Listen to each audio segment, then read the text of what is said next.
enters, heavily slinging a backpack onto a chair. She slumps down, visibly exhausted, and rests her head in her hand. She tries to open her laptop to work, but her eyes are tired. She yawns, then aggressively rubs her temples. She glances around the room, catching sight of people effortlessly moving or walking. A look of vague envy on her face. Alia pulls out her phone and quickly scrolls through gym-related social media posts. Shots of intense workouts, super fit people. She immediately looks discouraged, shaking her head. The phone screen seems to represent an overwhelming, intimidating commitment. She pushes the phone away, crossing her arms in frustration, defeated by the thought of joining a marathon. She takes a deep breath. She remembers a small, simple stretch. She stands up slowly and deliberately. She rolls her shoulders back, then stretches one arm across her chest. Holding the stretch and focusing on her breathing, she switches arms. The stiffness eases. She smiles faintly, realizing the relief.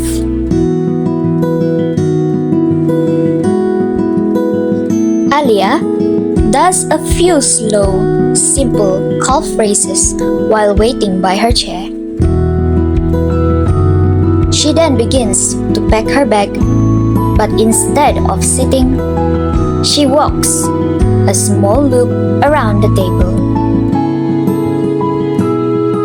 She exits the frame, choosing the stairs visible in the background instead of an elevator sign.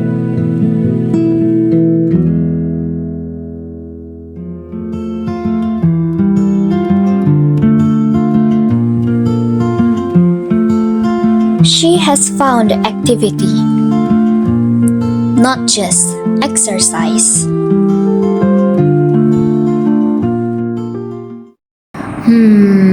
These two girls are so unhealthy and unproductive. I think I need to do something. Okay guys. I think we need to start an operation. What operation, Alia? I call it Unslump Ourselves Operation. Unslump ourselves operation? What is it, Alia? Here we will get a deep talk heart to heart about how we are living now. So it's like about we will talk about our daily routine, our food, that cause we feel like now. Don't you think we are so unhealthy now? Yes, as you can see right now, I feel so tired. And when I look into a mirror, I saw someone running on caffeine and pure stubbornness, which is me. I want to have a healthy lifestyle, but I feel so hard to do that. Don't you feel the same way? Yeah. As I feel? I feel the same way as you, Zarifah. Well, actually, I have my own term on that, which I call as digital haze, where my brain feels permanently or completely foggy to the point that I feel slower when it comes to processing informations from others and more. So, how do we start our life update, Alia? I think Sandra, we need to start with the physical stuff. We need to tackle it first. So what I mean here is we need to do exercise and movement. That's a great idea. Okay, but here we don't need to start with the heavy things first like marathon or massive workout. We can start with the lighter one like brisk walk at the evening or else we can also take a walk to the class. What do you think? Yes, I think that's a good idea, Alia. I agree with that. idea. However, the biggest hurdle for me is my own mindset. It feels this heavy and I feel burdened to do that, and it required commitment. I don't like it. I get it, but we have to ditch the all or nothing approach. Yeah, all of us are busy students, so we can set the rule: activity, not exercise. So, the important here is we need to move our body, right? Yes. So, if we can't hit the gym, we can take the stairs, or we can also take a walk to class rather than take the bus. What do you think? Yeah, I see your point, Alia, and also I see eye to eye with you because actually it's fair, right? You know, my routine is just sitting and sitting all day, or just scrolling my phone through the social medias, you know, like TikTok, the ones that is hype these days. So, to the point that my back is starting to hurt and complain. Exactly. Even a 10-minute dance break during a study session is count. So, my favorite activity is active study breaks. So here, how we will do that is we can set a timer about 45 minutes for a focus on our study. Then we can take a 5-minute breaks to do some light exercise. Like you can brisk walk from your room to the toilet, like that for 5 minutes. So, by doing that, we can be more focused because our body will be sweating. So by sweating a lot, we can get more oxygen. So we become more active and refreshed. What do you think? Yes, we're on the same page, Alia. I thought the same way as you do. But I love the idea on taking a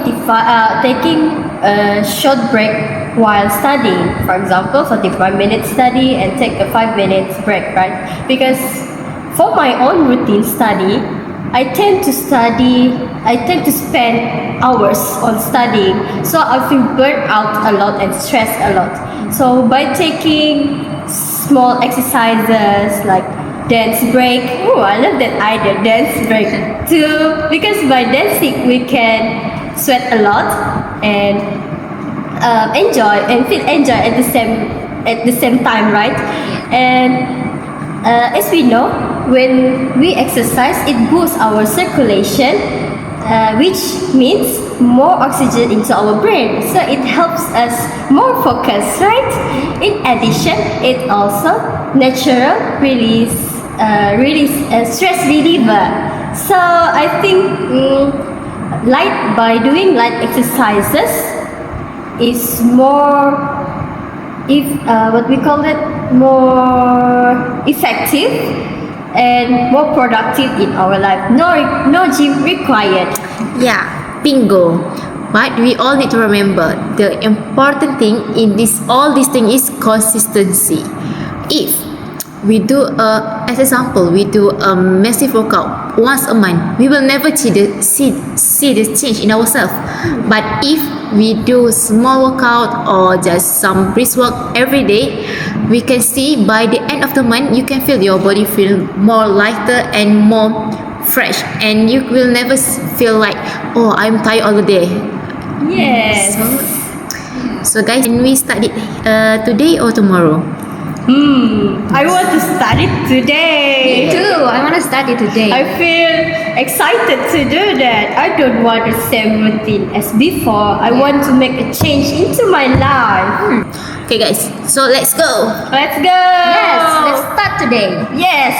So, for us to start, we should stop drinking drinks like this, right? Yeah, throw it away. Throw it away. No, my favorite drink. Zarifah is hunched over a textbook. She takes a huge, distracted bite of a sugary snack. She works furiously for a moment, experiencing a small sugar spike of energy. After about 15 seconds, her energy visibly drains away. She slumps, holding her head, overwhelmed by a sugar crash. Zarifah pushes the sugary snack away with a grimace. She pulls out a notebook labeled brain fuel. She dramatically points to the unhealthy food, then to her head, shaking it as if to say, "This is the wrong fuel." She opens her water bottle and drinks a long, desperate gulp, signaling the importance of hydration. Zarifah pulls out a small container of colorful fruit, nuts, and a high fiber item. She picks up a piece of the fruit and examines it thoughtfully, nodding to herself. She deliberately puts the fruit back, grabs a napkin, and carefully wipes away the crumbs from the unhealthy snack. She then sits up straight and takes a slow, mindful bite of the good fuel. Zarifah now works with a clear focus. She sits fully at the table, savoring a few small bites of her healthy food, then quickly returns to her work. A look of calm concentration on her face. The empty soda can is replaced by a full, clear water bottle. She checks her watch, then takes a small sip of water, establishing a healthy habit. Let's dive into nutrition and diet. As you guys know, that's my specialty. Yeah. So honestly, from my research, the state of youth diet nowadays is a crisis. We're fooling our high-performance brains with low-grade food. What do you guys think? Yes, I do see your point, Zarifah. However, I have an issue on this topic, which is diet and nutrition, specifically to the point where youth these days are facing a crisis in terms of diet and nutrition. Because, well, we know that healthy foods are mainly expensive these days compared to those foods that are not considered healthy. So, for me personally, when I am rushing, it feels very easy or convenient for me to just grab the cheapest, easiest, and fastest thing, which is usually junk food. Yeah, Sandra, actually, I am facing the same situation with you before this. But when I look into a deeper knowledge about diet and nutrition, I think that's the challenge. Because when we take healthy food, it will help our body healthy as well, right? Yeah. So we need to focus on healthy food. Actually, we need to think of the food as a brain fuel, where not just as a comfort or convenience food. Think about what sustained energy means versus a sugar crash. So Zarifah, what are the 2 or 3 non-negotiables we should focus on? From my point of view, the first thing first, we know that we constantly underestimate the power of water, right? So actually, water means hydration. So I think all of us tends to forget about the effect of taking unhealthy food. So actually, the first thing we need to forget the sugary sodas and even excessive drinks, which equals to headaches and sluggishness. Yeah. Do you mean like drinks like this, Zarifah? Yes, drinks like sodas, Coca-Cola, like this will affect our body health, which can make sluggishness and headaches.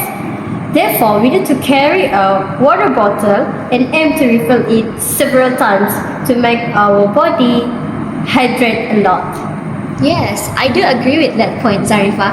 And I would also like to add certain aspects on this topic, which is diet and nutrition, where we also need to add fiber and protein in our diet. Because actually, fiber and protein are our best friends for sustained energy which is for us to have a long enough energy for the long run or for the whole day, I mean. So in this aspect, we should focus on mainly on whole foods. For example, like fruits, vegetables, oats, nuts, and any foods that is in the category of protein or any foods that has fiber. So this is just to avoid that feeling of crashing like an hour after lunch that we always experience. Yes. Yeah, I agree with you, Sandra. I want to add another information that I have read before. That is a smart swap technique. So what is this technique is? A smart swap technique is when we replace our unhealthy food choice with a healthy alternative. So we can get a good food without giving up the taste, satisfaction, or enjoyment of eating. So, as example, snacks. We always eat chips, right? When we do our assignments or homework, right? Yeah. So we can replace it with nuts or dark chocolate. So we still can keep eating, but we don't need to just don't get the unhealthy one. Just we swap to the healthy one. Or else we like you like the carbonated drink, right, Sandra? Yes, I really love it. You can swap it with sparkling water. Oh, okay. Yes. Let me try that. It's because sparkling water has no negative effect to our health, and it is also believed that it can increase our feeling of fullness and may aid in our constipation, and it can improve our digestion. So what do you think about this? Yes, I totally agree with you, Alia. I think I need to work on mindful eating, specifically mindful snacking. Because, well, I usually eat snacks while staring at my phone or while doing things that I like. For example, like while watching dramas and something like that, to the point that I don't even register how much I have consumed all those junk foods. Yeah, exactly. From both of your point, that is actually a huge point, which is mindful eating. Mindful eating means actually we're paying attention to our food intake. Means that if we take a healthy food, which that means our body will become healthy.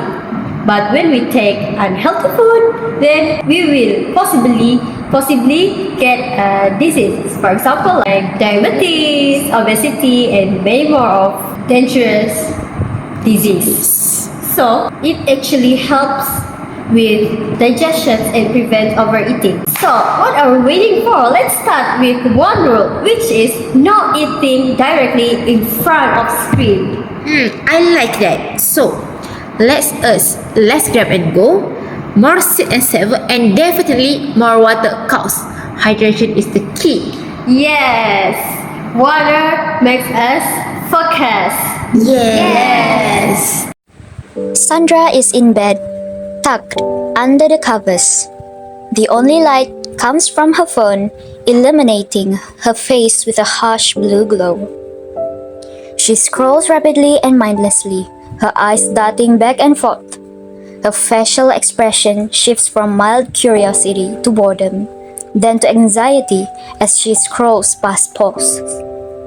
She yawns, clearly tired, but can't stop the scrolling loop. Sandra closes her eyes for a moment, trying to sleep, but immediately opens them to check a notification.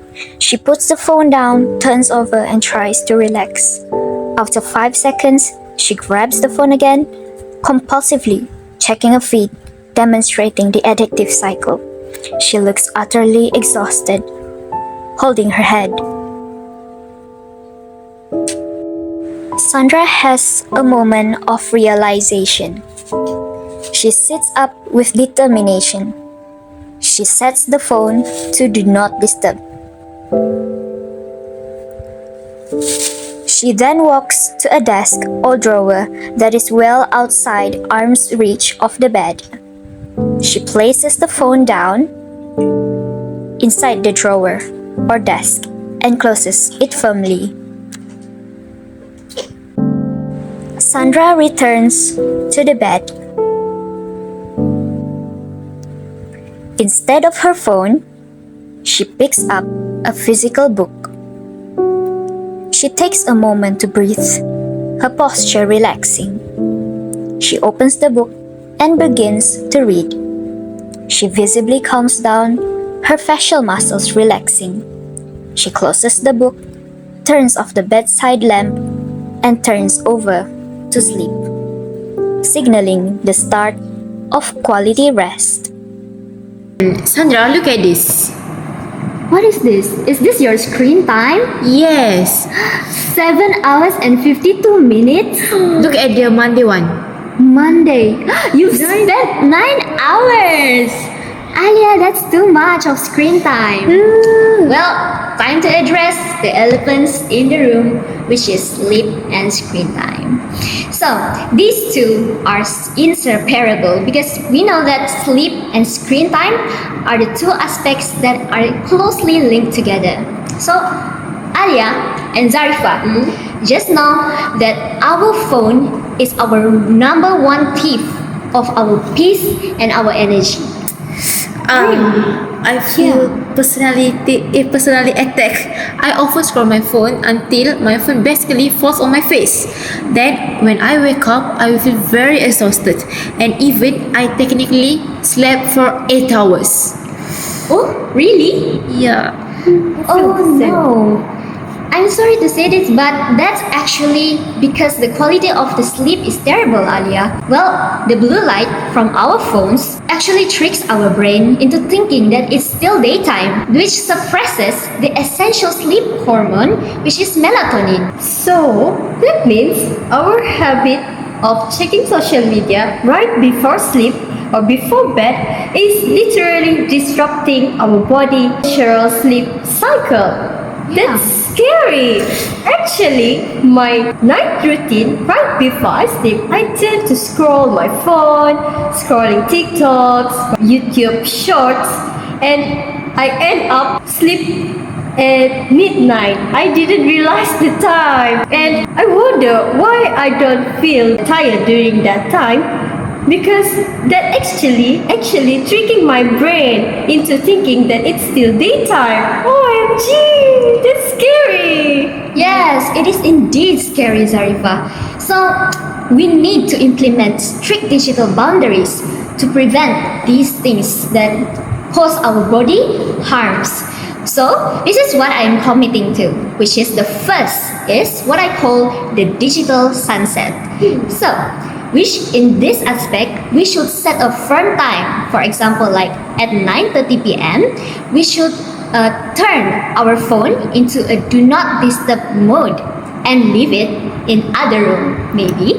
And the second commitment is the wind down routine, where we should replace scrolling our phones before bed to doing a low-key activity. For example, like reading a book or journaling or even listening to calm music, which does not involve screen time and blue light from our phones. So this actually give our brain a chance to switch off. So the third commitment is to aim for consistency, where we should sleep and wake up at the same time, around the same time, each and every single day, even on weekends. So this actually helps us to regulate our body clock. Wow. The idea of no food in the bedrooms feels incredible, but I can see why it's necessary for proper sleep hygiene. Yeah, it's actually about taking control. So remember, a good sleep isn't just about rest, but it is also when our brain cleans up, solidifies memories, and also repairs our body. Yeah, so we actually can't be successful student without it because sleep is important, right? Yes. Yeah. So to wrap up, our goal is to sleep, to get 8 to 10 hours of sleep, and actually it should be a quality sleep because you know the saying that goes quality over quantity. Yes. So we should imply it in our daily lives, especially in our sleep routine. I will try it. Yes, I think I want to try reading books before sleep. I think that will help me to Sleep faster? yes. Sleep faster than scrolling my phone. Let's try it tonight. Yeah. Let's sleep. Let's sleep. The three friends stand together, facing a notebook or small whiteboard. They point to the four main areas written down: movement, nutrition, sleep, and screen time. They nod decisively, indicating the discussion is over and a plan is needed. Sandra gestures emphatically toward the notebook and points to the time 9:30 p.m.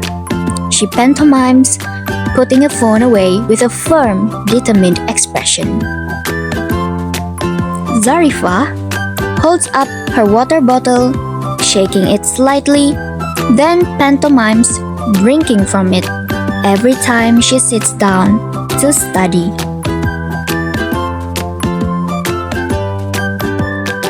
Alia does a quick, energetic 5-second set of high knees or arm circles right next to her chair, then points to her watch.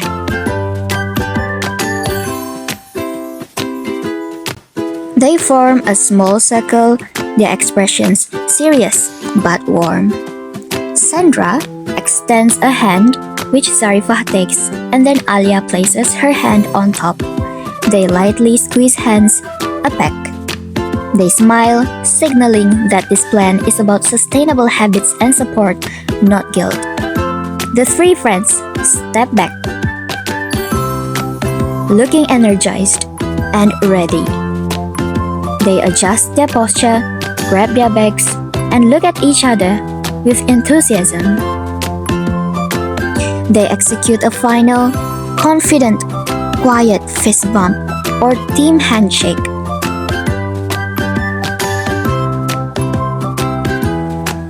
They walk away from the table together, ready to take action. Wow! So now we have covered the 4 pillars.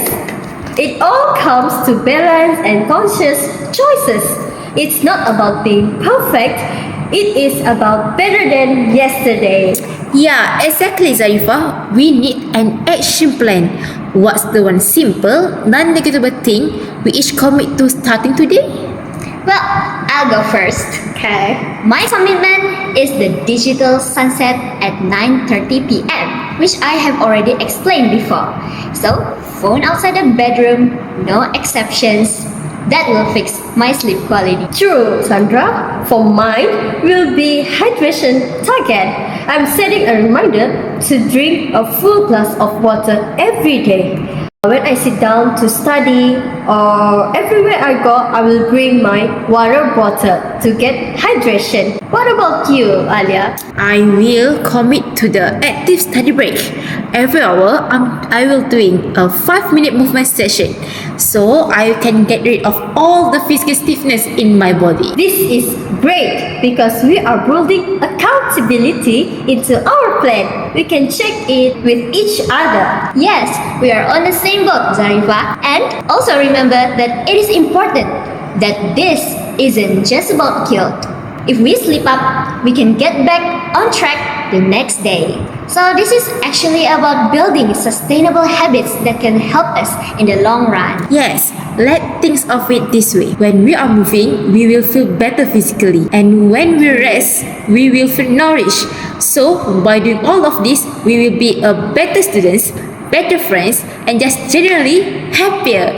It all works together. Couldn't agree more, Alia. Our health isn't a distraction from our goals. In fact, it is the foundation for achieving them. Wow, I agree with that, Zarifah. So let's make this shift.